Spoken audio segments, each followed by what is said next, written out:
अस्सलाम वालेकुम students, my name is Faizan Siddiqui and I am your chemistry teacher. I hope आप सब लोग बिल्कुल खैर खैरियत से होंगे। बच्चों लास्ट लेक्चर जो हमारा हुआ था उस लेक्चर में हमने डिस्कस किया था जनरल गैस इक्वेशन, और उस जनरल गैस इक्वेशन से जो कांस्टेंट आता था PV is equal to nRT में जो R वाला कांस्टेंट था जिसे हम यूनिवर्सल गैस कांस्टेंट कहते थे, तो उसकी वैल्यूज को डिस्कस किया था कि उसकी वैल्यूज दो अलग अलग सिस्टम्स में कैसे निकाली जाती हैं। अगर केमिकल सिस्टम में उसकी वैल्यू निकालनी हो तो कैसे निकलेगी, अगर इंटरनेशनल सिस्टम में उसकी वैल्यू निकालनी हो तो कैसे निकलेगी, वो सारी चीजें हमने लास्ट क्लास में डिस्कस की थी। अच्छा, अब उसके आगे से आज के लेक्चर में हमारा यहां पे काम है, और इसको सारे के सारे जरा ध्यान से समझेगा। काम क्या है? गैस लॉज चल रहे थे, Boyle's law, Charles law, Avogadro's law, तीन लॉज जो है वो आप लोगों को पढ़ा दिए गए थे। चौथा जो गैस का लॉ है जो कि ग्राम्स लॉ ऑफ डिफ्यूजन के नाम से है, इस लॉ को जो है वो आज यहां पे हम डिस्कस करने जा रहे हैं। तो चलें बच्चों, इसको स्टार्ट लेते हैं और इसमें देखते हैं क्या चीजें जो है इस लॉ के अंदर इसने डिस्कस की हुई हैं, तो इसकी थ्योरी को समझते हैं। देखिए, ग्राम्स लॉ ऑफ डिफ्यूजन जो है वो दो चीजों को आपस में रिलेट कर रहा है। किन दो चीजों को आपस में रिलेट कर रहा है? ये रिलेट कर रहा है रेट ऑफ डिफ्यूजन को। डिफ्यूजन आप याद करें, डिफ्यूजन का मतलब था movement of molecules from higher concentration to lower concentration is called diffusion. In simple words you can say diffusion is the movement of molecule. तो अगर हम कहीं पे स्टेटमेंट देते हैं कि यहां पे डिफ्यूजन ज्यादा है, तो इसका मतलब यहां पर मॉलिक्यूल्स की जो मूवमेंट है वो फास्ट हो रही है। इसी तरह अगर हम कहीं पे स्टेटमेंट देते हैं कि यहां पे डिफ्यूजन कम हो रहा है, तो इसका मतलब मॉलिक्यूल्स की मूवमेंट स्लो हो रही है। तो रेट ऑफ डिफ्यूजन का मतलब है कि मॉलिक्यूल्स की जो भी मोशन है आप उसको टाइम से डिवाइड करें तो वो रेट ऑफ डिफ्यूजन है। तो ग्राम्स लॉ ऑफ डिफ्यूजन का स्टेटमेंट ये है कि rate of diffusion of a gas is inversely proportional to the square root of density of the gas. किसी भी गैस का रेट ऑफ डिफ्यूजन उस गैस की डेंसिटी के स्क्वायर रूट से इनवर्सली प्रोपोर्शनल होता है। अच्छा, डेंसिटी का फॉर्मूला सबको याद है कि डेंसिटी इक्वल होता है mass per unit volume. Mass upon volume जो होता है ये डेंसिटी होता है, सबको पता है बात, ठीक है ना।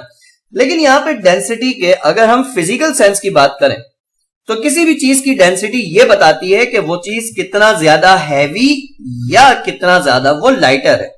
अगर हम कहते हैं कि भाई किसी चीज की डेंसिटी ज्यादा है, इसका मतलब वो हैवी है। अगर हम कहते हैं कि किसी चीज की डेंसिटी कम है, तो हम कहते हैं कि वो कंपैरेटिवली लाइटर है। तो इसलिए देखो, रेट ऑफ डिफ्यूजन का और डेंसिटी का आपस में इनवर्स रिलेशन है। तो इनवर्स रिलेशन का मतलब सिंपल ये है कि ऐसी गैस जिसकी डेंसिटी ज्यादा होगी, डेंसिटी ज्यादा होने का मतलब है कि ऐसी गैस जो हैवी होगी उसका जो रेट ऑफ डिफ्यूजन होगा वो कम होगा। यानी उसमें जो मॉलिक्यूल्स की मोशन होगी, जो मूवमेंट होगी, वो स्लो होगी। यानी मॉलिक्यूल जितना ज्यादा हैवी होगा उसकी जो मोशन होगी वो उतनी स्लो होगी। इसका मतलब ये होता है। इसी तरीके से अगर किसी गैस की डेंसिटी कम है, डेंसिटी कम होने का मतलब है कि मॉलिक्यूल लाइटर है, तो उसका जो रेट ऑफ डिफ्यूजन होगा वो ज्यादा होगा। यानी वहां पे मॉलिक्यूल्स की मूवमेंट फास्ट होगी। मॉलिक्यूल अगर लाइटर है तो उसकी मूवमेंट फास्ट होगी, मॉलिक्यूल अगर हैवी है तो उसकी मूवमेंट वहां पे स्लो होगी। कॉमन सेंस की बात है, और ये इस तरह से स्टेटमेंट को दिया हुआ है। अच्छा, डेंसिटी के रूट से इनवर्सली प्रोपोर्शनल है। रूट से इनवर्सली प्रोपोर्शनल का मतलब क्या होता है समझो। अगर कहीं पे लिखा है x inversely proportional to y और कहीं पे लिखा हुआ है x inversely proportional to square root of y, दोनों में एक बात कॉमन है कि y इंक्रीज होगा तो x डिक्रीज होगा, लेकिन कितना होगा? तो वही चीज है कि पहले वाले रिलेशन में अगर हम बात करें तो फर्स्ट रिलेशन ये बता रहा है कि y जितना इंक्रीज होगा x उतना डिक्रीज होगा। यानी अगर y 4 टाइम इंक्रीज हो रहा है तो x 4 टाइम डिक्रीज होगा। दूसरे वाले रिलेशन में स्क्वायर रूट आ गया, तो उसका मतलब है कि y जितना इंक्रीज हो रहा है x उसके रूट के हिसाब से डिक्रीज हो रहा है। यानी मतलब क्या हुआ कि अगर y यहां पे 4 टाइम इंक्रीज हो रहा है तो x 4 टाइम डिक्रीज नहीं होगा, x 4 के स्क्वायर रूट टाइम डिक्रीज होगा। तो 4 का रूट कितना होता है? 2 होता है। तो x जो होगा वो 2 टाइम्स यहां पे डिक्रीज होगा। तो इसका जो मतलब है वो सिंपल सा यहां पर ये होता है, तो उसको याद रखिएगा। तो rate of diffusion inversely proportional to square root of density है। स्क्वायर रूट ऑफ डेंसिटी का मतलब ये होता है कि अगर आप डेंसिटी को सपोज करें 100 टाइम इंक्रीज करते हैं तो rate of diffusion 100 time decrease नहीं होगा, 100 का रूट होता है 10, तो rate of diffusion 10 times decrease होगा। इसका मतलब यहां पर सिंपल सा ये होता है। ठीक है जी, चले अब आगे बढ़ते हैं, जरा सिंबॉलिक फॉर्म में लेके चलें। रेट ऑफ डिफ्यूजन को हम यहां पे आर से शो करते हैं और डेंसिटी फिजिक्स में रॉ से शो होती थी, ये रॉ वाला सिंबल था। केमिस्ट्री में डेंसिटी को हम डी से ही यहां पे शो करेंगे। उसके बाद प्रोपोर्शनलिटी हटेगी तो इक्वल आएगा और कांस्टेंट आ जाएगा, और उसके आगे 1 upon square root of D जो है वो वैसे के वैसे ही रहेगा। उसके बाद हम इसको और कैसे लिख सकते हैं भाई, आर इज इक्वल टू के को ऊपर 1 से मल्टीप्लाई किया तो के अपॉन रूट डी, आपके पास कुछ इस तरीके से जो है ये बन जाएगा। अच्छा, उसके बाद इसको किसी पर्टिकुलर कंडीशन पे अप्लाई करा के फिर देखते हैं कि क्या कहानी आगे बनती है। फॉर एग्जाम्पल, अगर आपके पास सपोज करें कि 2 कंटेनर्स इस तरीके से हैं, एक कंटेनर ये रहा और दूसरा जो कंटेनर है वो आपके पास ये रहा। अच्छा, इसमें जो गैस प्रेजेंट है वो है गैस 1 और सेकंड कंटेनर में जो गैस प्रेजेंट है वो है गैस 2। फर्स्ट कंटेनर में जो गैस मौजूद है उसकी डेंसिटी है D1, सेकंड कंटेनर में जो गैस मौजूद है उसकी डेंसिटी है D2। फर्स्ट कंटेनर में जो गैस है उसका मॉलिक्यूलर मास है M1, सेकंड वाले का M2, और फर्स्ट कंटेनर में जो गैस है उसका रेट ऑफ डिफ्यूजन R1 ले लेते हैं और सेकंड वाले को R2 ले लेते हैं। अब ये जो ऊपर इक्वेशन नंबर 1 हमने बनाई कि R is equal to K upon square root of D, अगर हम इसको अप्लाई करें गैस 1 के लिए, यानी जो कंटेनर 1 है, हम इसके लिए अगर इसको यहां पे अप्लाई करते हैं तो जब इस फॉर्मूले को गैस 1 के लिए अप्लाई किया जाएगा तो ये फॉर्मूला इस तरह से हो जाएगा कि जो उसमें R आ रहा है तो R की जगह पर आ जाएगा R1 is equal to K upon square root, और जो डी आ रहा है उसमें गैस 1 की डेंसिटी हो जाएगी यानी कि D1। ये इस तरह से हो जाएगा। इसी तरीके से जब आप इसको अप्लाई करेंगे यहां पे गैस 2 के लिए, तो जब गैस 2 के लिए अप्लाई करेंगे तो ये इस तरह से हो जाएगा कि R की जगह गैस 2 का rate is equal to K upon square root of D, जो है वो गैस 2 की डेंसिटी होगी। ये इस तरह से होगा। तो इसको मैं नाम दे देता हूं कि भाई ये इक्वेशन नंबर 2 बन गई, और इसको मैं नाम दे देता हूं कि ये इक्वेशन नंबर 3 बन गई। उसके बाद हमने क्या किया, मैथमेटिकली इक्वेशन 2 को इक्वेशन 3 से डिवाइड किया। आई होप कि आपको इक्वेशंस को डिवाइड करना आता होगा। तो जब डिवाइड करते हैं तो लेफ्ट साइड से डिवाइड होती है और राइट साइड से डिवाइड होती है। तो dividing equation number 2 by 3, equation 2 को इक्वेशन 3 से हम यहां पे डिवाइड कर रहे हैं। जब डिवाइड करेंगे तो इक्वेशन 2 का लेफ्ट साइड डिवाइड हो जाएगा इक्वेशन 3 के लेफ्ट साइड के, R1 डिवाइड बाय R2। इसी तरह इक्वेशन 2 का राइट साइड के अपॉन रूट D1 डिवाइड हो जाएगा इक्वेशन 3 के राइट साइड के, तो इसलिए इसको K upon square root of D2। Divide का सिंबल मैंने बना के लिख दिया। अब इसको मैथमेटिकली सॉल्व करें, R1 upon R2 is equal to, अच्छा राइट साइड पे क्या होगा, के upon square root of D1 है, ये डिवाइड मल्टीप्लाई में कन्वर्ट होगा तो स्क्वायर रूट ऑफ D2 ऊपर और k जो है वो यहां पे नीचे आ जाएगा।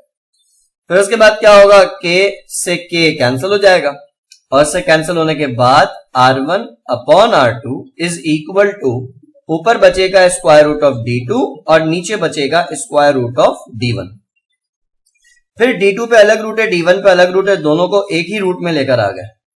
तो R1 upon R2 is equal to square root of, अब ये एक ही रूट के अंदर जब यहां पर आएगा तो हो जाएगा D2 अपॉन D1। तो आपके पास इस तरह की जो है ये मैथमेटिकल फॉर्म एक बन जाएगी जो कि ग्राम्स लॉ ऑफ डिफ्यूजन की मैथमेटिकल फॉर्म मानी जाती है। तो ये एक फॉर्म आपके पास बनेगी। इस फॉर्म में इस बात का ध्यान रखना है आप लोगों ने कि देखो इसमें जैसे अगर R1 ऊपर है तो D1 देखो नीचे है, यानी जिस गैस का रेट ऊपर है उस गैस की डेंसिटी नीचे है और जिस गैस का रेट नीचे है उसकी डेंसिटी जो है वो ऊपर है, क्योंकि रेट में और डेंसिटी में इनवर्स रिलेशन होता है। तो इनवर्स रिलेशन की वजह से ये कुछ इस तरीके से बनेगा, ठीक है ना। तो इसलिए जरा इसको आप सारे के सारे जो है वो ध्यान में रखिएगा। अच्छा, इसको मजीद जब आगे ड्राइव किया जाता है तो इस तरह से कि भाई किसी भी गैस की जो डेंसिटी होती है वो उस गैस के मॉलिक्यूलर मास पे डिपेंड करती है और मॉलिक्यूलर मास से डायरेक्टली प्रोपोर्शनल होती है। यानी गैस का मॉलिक्यूलर मास जितना ज्यादा होगा उसकी डेंसिटी ज्यादा होगी। तो इसी तरह जब हम इस रिलेशन को गैस वन के लिए अप्लाई करेंगे तो density of gas one directly proportional to molecular mass of gas one and density of gas two is directly proportional to the molecular mass of gas two. इसको उठाकर हम इस main expression में यहां पर रिप्लेस कर देते हैं। जब हम इसको यहां मेन एक्सप्रेशन में रिप्लेस करेंगे तो ये बन जाएगा R1 upon R2 is equal to square root of, हाँ भाई D2 की जगह पर आ जाएगा M2 और D1 जो है उसकी जगह पर आ जाएगा M1। आपके पास इस तरीके से एक जो है वो मैथमेटिकल फॉर्म बन जाएगी ग्राम्स लॉ ऑफ डिफ्यूजन की। तो इसका आपको आइडिया यहाँ पे होना चाहिए, ठीक है बच्चों। तो इसलिए जरा इसका आप लोग आइडिया रखिएगा कि काम इस तरीके से होगा। तो ये दोनों मैथमेटिकल फॉर्म्स हैं, R1 upon R2 equal to square root of D2 upon D1, R1 upon R2 equals to square root of M2 upon M1. Both are the mathematical forms of Gram's law of diffusion. तो इसका आपको idea होना चाहिए कि किस तरीके से होगा। सेकंड वाली फॉर्म में भी इस बात को ध्यान में रखना है कि R1 ऊपर है तो M1 नीचे और R2 नीचे है तो M2 ऊपर है। तो ये इस तरीके से मैथमेटिकल फॉर्म यहाँ पे चल रही है। तो इसका आप तमाम लोगों को आइडिया होना चाहिए कि ये यूं चलेगा, ठीक है बच्चों। तो ये इसका कॉन्सेप्ट है। अच्छा, अब इसके आगे हम यहां पे चलते हैं। इससे रिलेटेड जो न्यूमेरिकल्स हैं वो तो हमने करने हैं, लेकिन इससे रिलेटेड कुछ एमसीक्यूज आते हैं, उसको भी जरा ध्यान में रखिएगा कि किस तरह के आते हैं। जैसे एक एमसीक्यू इस तरह का आता है कि भाई आपको मुख्तलिफ gases they the. For example एक गैस दी आपको अमोनिया, एक गैस दी आपको कार्बन डाइऑक्साइड, एक गैस दी आपको ऑक्सीजन और एक गैस दी आपको मीथेन। और फिर पूछा कि भाई इन चारों गैसेस में से कौन सी गैस ऐसी है जो सबसे फास्टेस्ट डिफ्यूज करेगी और कौन सी गैस इन चारों में ऐसी है जो सबसे स्लोएस्ट डिफ्यूज करेगी। तो फास्टेस्ट और स्लोएस्ट आइडेंटिफाई करने को कहते हैं। तो ये चीज याद रखिएगा, हमने ऊपर डिस्कस किया था कि जो मॉलिक्यूल लाइटर होता है वो फास्ट डिफ्यूज करेगा और जो मॉलिक्यूल हैवियर होता है वो स्लो डिफ्यूज करेगा। तो इन चारों में फास्ट वो होगा जो लाइटर है और स्लो वो होगा जो हैवियर है। तो अगर लाइट और हैवी को हम यहां पे चेक करें तो देखिए क्या बनेगा। मॉलिक्यूलर मासेस निकालने पड़ेंगे, मैं क्विकली निकाल लूं। अमोनिया का मॉलिक्यूलर मास 17 होता है, कार्बन डाइऑक्साइड का मॉलिक्यूलर मास 44 होता है, ऑक्सीजन का मॉलिक्यूलर मास 32 होता है, मीथेन का मॉलिक्यूलर मास 16 होता है। तो इन चारों में सबसे लीस्ट जो मॉलिक्यूलर मास है वो मीथेन का मॉलिक्यूलर मास आ रहा है। तो इसलिए इन चारों में सबसे जो फास्टेस्ट होगी वो यहां पे मीथेन गैस होगी जिसका रेट ऑफ डिफ्यूजन सबसे ज्यादा होगा। इसी तरह अगर स्लोएस्ट की बात करें तो इन चारों में मॉलिक्यूलर मास सबसे कम जो आ रहा है वो मॉलिक्यूलर मास यहां पर सबसे ज्यादा जो मॉलिक्यूलर मास आ रहा है वो मॉलिक्यूलर मास यहां पे कार्बन डाइऑक्साइड का आ रहा है। तो क्योंकि कार्बन डाइऑक्साइड का मॉलिक्यूलर मास सबसे ज्यादा है तो इसलिए कार्बन डाइऑक्साइड जो होगी वो इन चारों में सबसे स्लोएस्ट डिफ्यूज करेगी। तो अगर फास्ट और स्लो आइडेंटिफाई करने को आए तो ये चीज याद रखना कि जो लाइटर गैस होगी वो फास्ट फ्लो करेगी और जो हैवियर गैस होगी वो स्लो फ्लो करेगी। तो रेट ऑफ डिफ्यूजन का इस तरह का आइडेंटिफिकेशन टाइप का क्वेश्चन आता है। अच्छा, क्वेश्चन जो है वो और भी मुख्तलिफ तरीकों से पूछा जा सकता है। क्वेश्चन इस तरीके से भी पूछा जा सकता है कि फॉर एग्जाम्पल आपको वो दे दें कार्बन डाइऑक्साइड गैस। अच्छा, ये जो क्वेश्चन बता रहा हूं ये क्वेश्चन एनटीएस पेपर में भी आ चुका है और ये वाला जो है वो एनटीएस पेपर और इंटर बोर्ड का जो पेपर है इन दोनों में आ चुका है, ठीक है। जैसा आपको एक गैस दी कार्बन डाइऑक्साइड। अच्छा, बल्कि एक मिनट, इस सेकंड क्वेश्चन पे जाने से पहले एक बात और। अच्छा, एक क्वेश्चन यूं भी आ सकता है कि आपको यही चारों गैसेस दी जो ऊपर है और आपसे कहा जाता है कि arrange the above gases with respect to their rate of diffusion. जो गैसेस आपको ऊपर दी हुई हैं उन गैसेस को उनके रेट ऑफ डिफ्यूजन के हिसाब से अरेंज करें। जो फास्ट है वो पहले और जो स्लो है वो बाद में। तो अगर इन्हीं गैसेस को अरेंज करने का एमसीक्यू आ जाए, ये भी एमसीक्यू जो है वो इंटर बोर्ड में आया हुआ है और ये एमसीक्यू एनटीएस में भी जो है वो आया हुआ है, ठीक है। तो इसलिए ये चीज जरा ध्यान में रखना कि अगर आपको सीक्वेंस बनाने को दी जाए तो क्या होगा। तो अगर आपको सीक्वेंस बनाने को दी जाए तो इन चारों में सबसे फास्टेस्ट जो है वो जाहिर सी बात है पहले नंबर पे जो आपके पास आएगी वो यहाँ पे मीथेन गैस आएगी, ऐसा ही है। उसके बाद दूसरे नंबर पे जो आएगी वो अमोनिया गैस आएगी। तीसरे नंबर पे जो आएगी वो ऑक्सीजन गैस आएगी। चौथे नंबर पे जो आएगी वो कार्बन डाइऑक्साइड गैस आएगी। तो अगर आपसे कहा जाए कि भाई इन गैसेस को आप अरेंज करें with respect to their rate of diffusion, तो इनके रेट ऑफ डिफ्यूजन के लिहाज से ये कुछ इस तरह से बनेगा।